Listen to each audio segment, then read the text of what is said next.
Hello అండి, welcome to our channel Shannu blogs.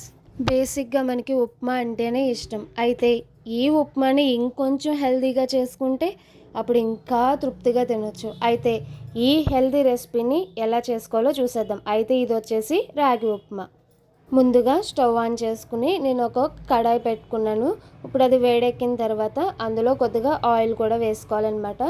Oil వేడెక్కిన తర్వాత అందులో మినప్పప్పు, ఆవాలు, జీలకర్ర, పచ్చిశనగపప్పు ఇవన్నీ వేసుకుని అవి చిటపటలాడేంత వరకు వేయించుకున్న తర్వాత ఎండుమిర్చి, పచ్చిమిర్చి కూడా వేసుకుని ఒకసారి వేయించేసుకోవాలి.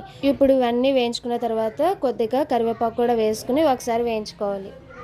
ఇప్పుడు నేను ఇందులో చిన్నగా కట్ చేసి పెట్టుకున్న ఉల్లిపాయ ముక్కలనే వేసుకున్నాను. అయితే ఇవి వేగడం కోసం నేను కొద్దిగా సాల్ట్ కూడా వేసుకున్నాను. ఒకసారి బాగా కలిపేసుకుని ఇవి వేగిన తర్వాత ఇప్పుడు నేను ఇందులో ముందుగానే కట్ చేసి పెట్టుకున్న టమాటా ముక్కలు కూడా వేసుకుని ఒకసారి కలిపేసుకుని బాగా మగ్గించేసుకున్నాను. ఇప్పుడు ఇందులో రుచికి సరిపడా సాల్ట్ కూడా వేసేసుకోవాలి.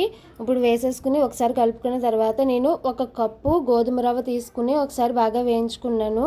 మనం ఇలా వేయించుకోవడం వల్ల తర్వాత మనం వాటర్ వేసినా కూడా గడ్డలు కట్టకుండా ఉంటుందన్నమాట. ఇప్పుడు నేను ఒక కప్పు గోధుమ నూకకి అలాగే అరకప్పు రాగి పిండి కూడా తీసుకుని ఒకసారి ఇది పచ్చివాసన పోయేంత వరకు వేయించుకోవాలి. సో నేనైతే ఇలా వేయించేసుకున్న తర్వాత నేను ఒక కప్పు గోధుమ నూకకి 3 కప్పులు వాటర్ తీసుకున్నాను. అలాగే మనం రాగి పిండి కూడా యాడ్ చేసుకున్నాం కాబట్టి 3.5 కప్పులు వాటర్ అనేది నేను యాడ్ చేసుకున్నాను.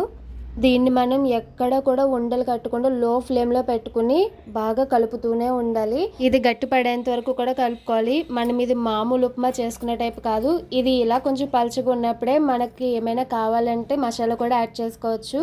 నేనైతే యాడ్ చేసుకున్నాను.